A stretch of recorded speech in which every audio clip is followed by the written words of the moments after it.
Hello everyone, welcome to the sixth video lecture of Materials Science and Metallurgy video lecture series. In this video lecture, we are going to learn about bonds in alloys. Let me first explain you what is meant by alloy, then we will come to bonding between the atoms present in alloys. Did you observe what it is? As it is fine gold, 999.9 pure gold, which we generally call it as 24 carats gold. I will ask you a question. Though it is 999.9 pure, is it useful to make ornaments directly? That means what happens if you make any ornament like this bangle with this pure gold? What will happen? Let us imagine that this is the bangle. So, what will happen if you make any bangle with this pure gold? Since this pure gold is a soft metal, that means it is not strong enough. Though you can make any bangle with this shape, by giving a small finger pressure, automatically this will be deformed to another shape.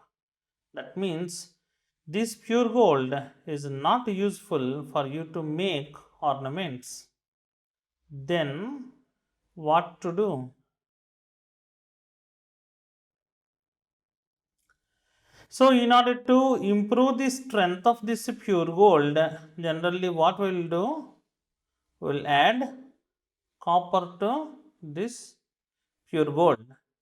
That means if you take 91.6% pure gold, then the remaining percent, that means this 8.4% will be copper. Then finally what will happen? This gold and copper will intermix each other when they were melted in molten state. Finally you will get a metal called ornament gold.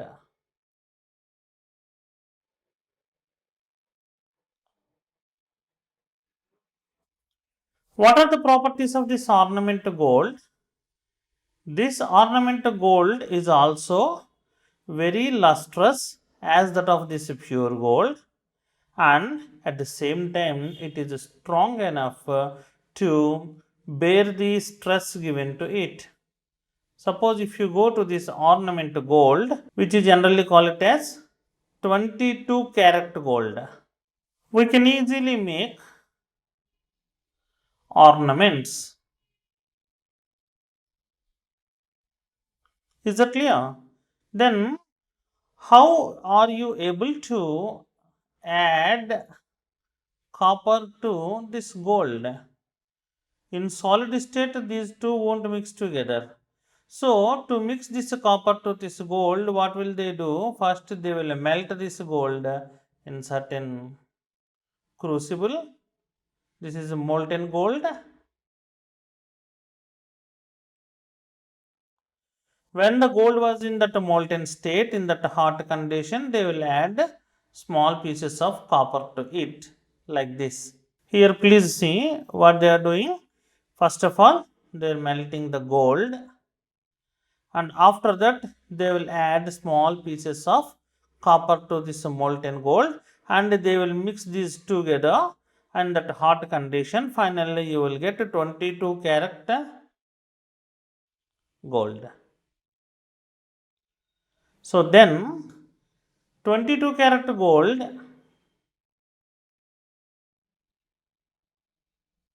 contains two metals.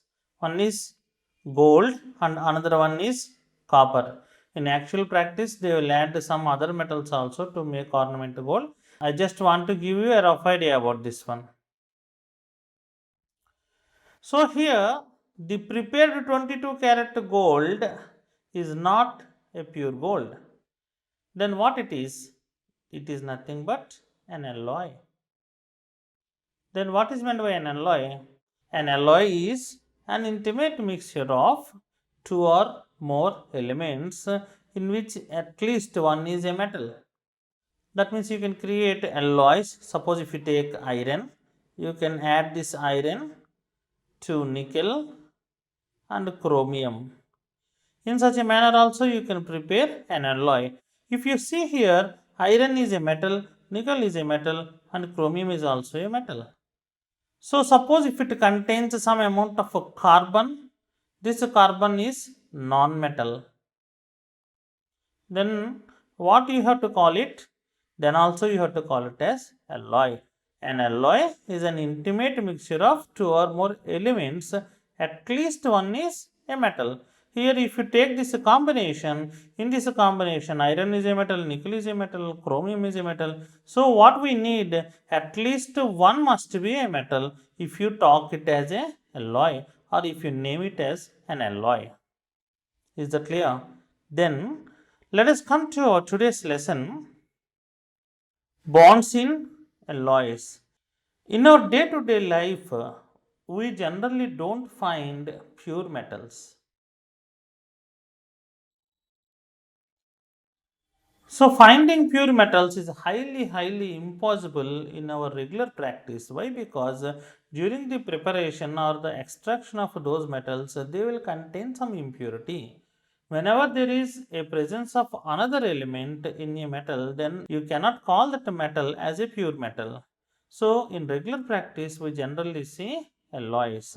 Sometimes we prepare alloys also for our purpose depending on the need, but generally also we'll find different type of alloys in our day-to-day life. Suppose if I take an example like Fe, and if there are trace amounts of carbon in this one, the total material is nothing but an alloy. Suppose if you take this alloy, iron is a metal, then carbon is non-metal. Why I am specifying non-metal? Why? Because metal always wants to give away its electrons, where non-metal always wants to take those electrons. So then there is a possibility for the formation of a different bond. That means if you add carbon to this iron, why you are adding carbon to iron? Generally, iron is a strong metal as you think of, but in actual practice, the pure iron is not strong enough as that of we are seeing in today's life. Generally, we add small amounts of carbon to this iron in order to improve its strength. So generally, we find iron which is having some amount of carbon. During this addition also, we will melt this iron. At that hot condition, if you add carbon to this iron, some amount of carbon may react with this iron to form covalent bonds. That means if you go to an alloy, you cannot find 100% pure metallic bonds. There is a possibility for you to find covalent bonds also, because an alloy may contain different type of metals, out of which one might be a non-metal. Is it clear? That's why I wrote here, no alloy contains 100% covalent or 100% metallic bonds. Suppose if you take an alloy, the total type of bonds present in must be equal to 100%, but it does not contain same type of bonds at all places. At some places it may contain covalent bonds, and at some places it may contain metallic bonds.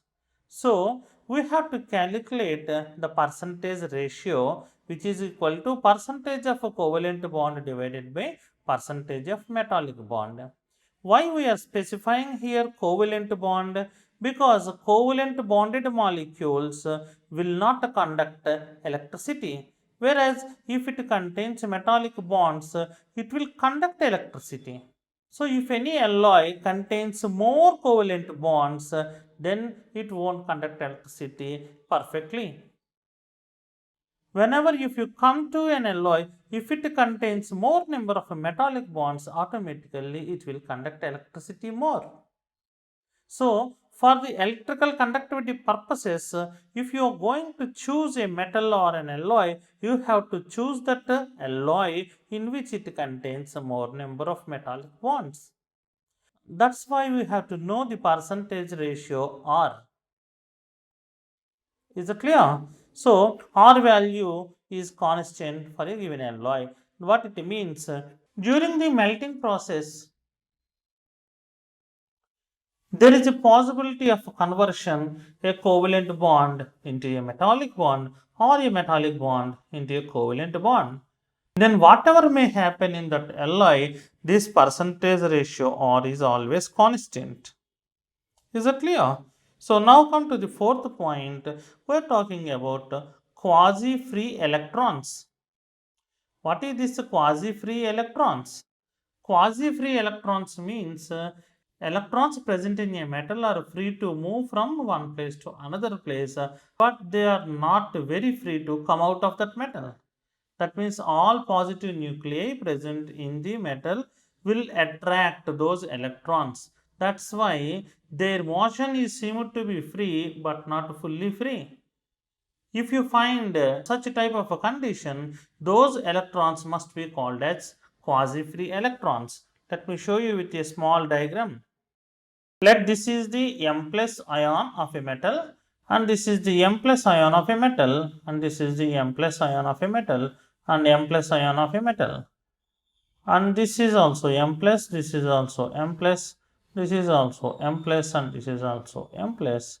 Then it contains electrons which will move from here and there.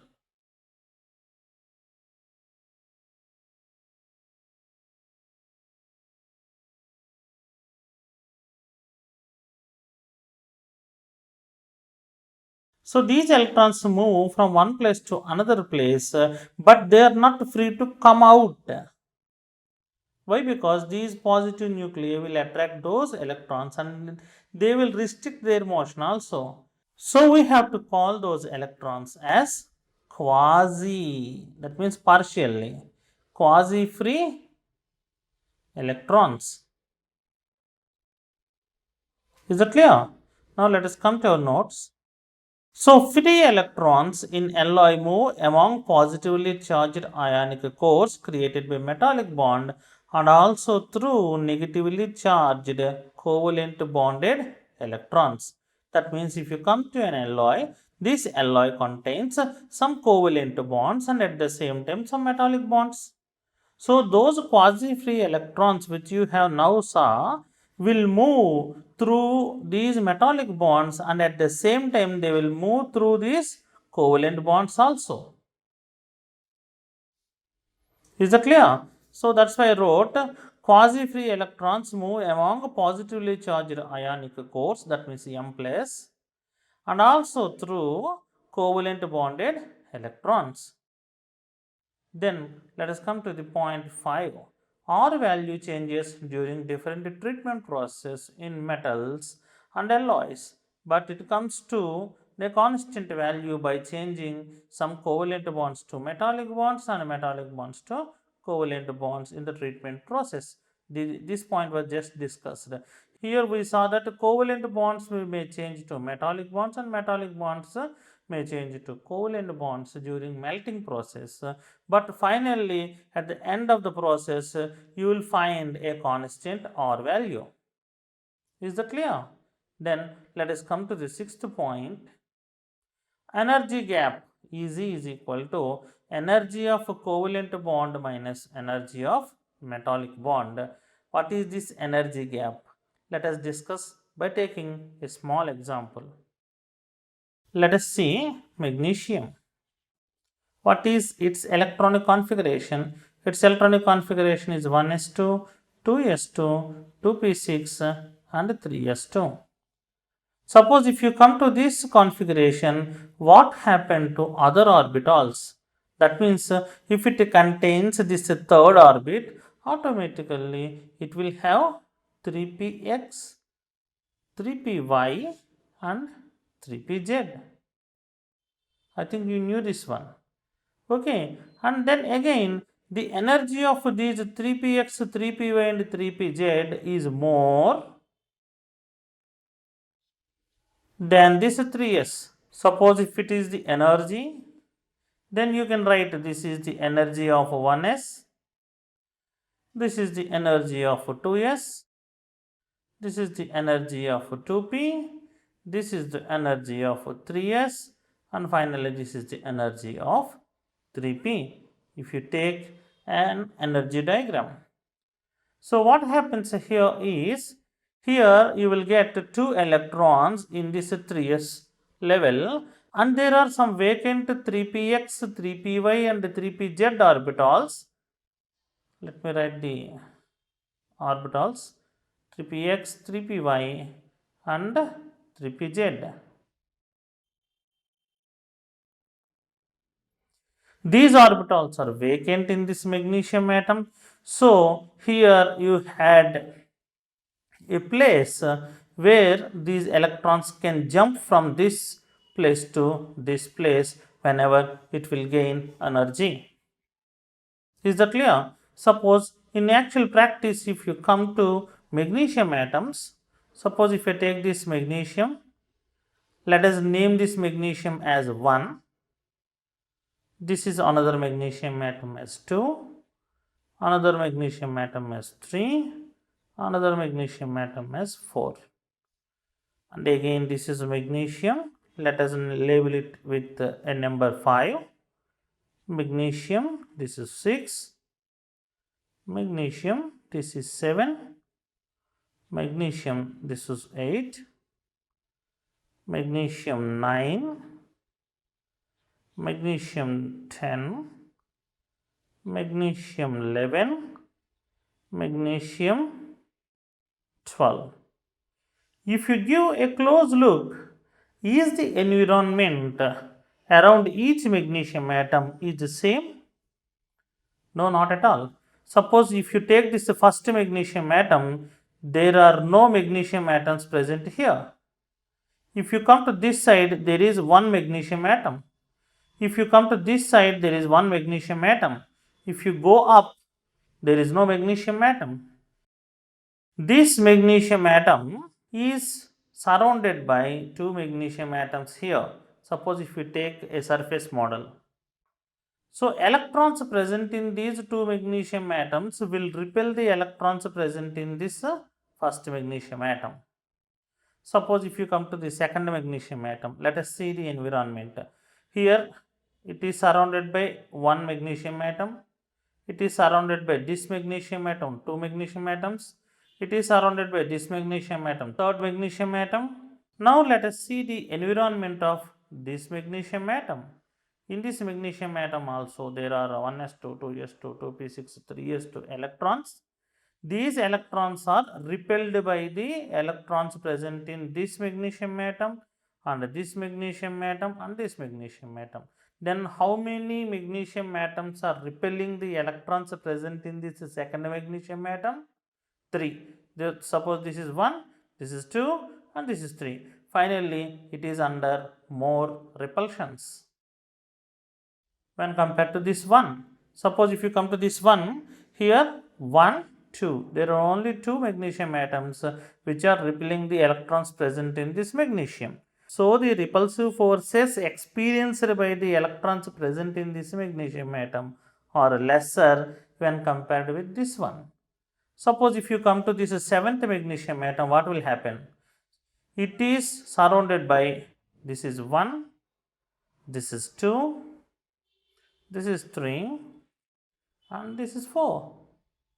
What happens here? If you come to this place, the electrons present in this magnesium atom are experiencing more and more repulsions because it is surrounded by 4 magnesium atoms. That means what happens here is, let us draw the energy level diagram again. This is the energy. I am just concentrating on this 3s orbital. Let us imagine that the 3s orbital present in this first magnesium is at this place. Then suppose if you come to the second magnesium atom, what will happen? It is experiencing more repulsions than this one. So its 3s orbital will have a little bit more energy, like this. Suppose if you come to this magnesium atom, it is experiencing more repulsions, then the 3s energy will be little bit more, like this. Finally, what you will get? You will get a band. This is a band. This band is called valence band. Why? Because you are calling it as valence band, because valence electrons are involved in it. So I am calling it as valence band. Similarly, the 3p orbitals present in these magnesium atoms also experience a similar type of forces. Finally, they will also form a band. This band is called conduction band. This is formed by 3p orbitals. What I am trying to explain you is, it is not a line, it is a band. Okay, it is a band. Here there is a small gap. This energy gap is called forbidden gap. In our lesson, according to MMS, energy gap. Okay, that's why in our notes we wrote like this: energy gap. Is it clear? Okay. Whenever an alloy contains more number of metallic bonds, suppose if an alloy contains more number of metallic bonds, then the valence band will be increased.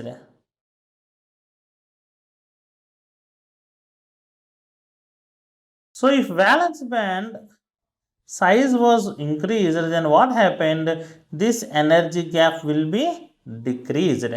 So as a result, electrons from this valence band can easily jump into the conduction band and they will conduct electricity. Is that clear?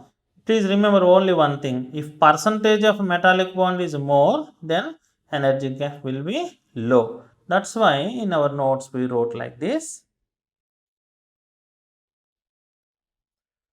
energy gap is equal to energy of a covalent bond minus energy of metallic bond. So if metallic bond is more, that means if percentage of metallic bonds is more, then Eg will be smaller. Is it clear?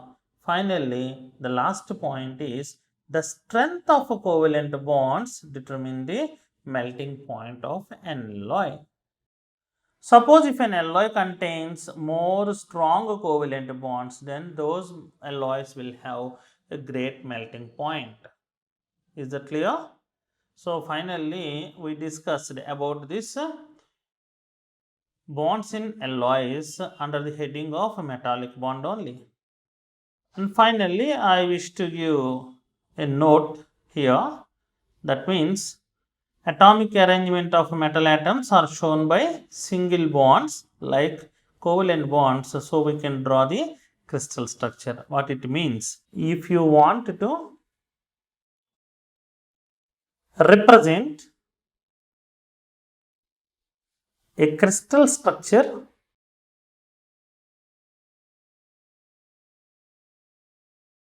of any metal,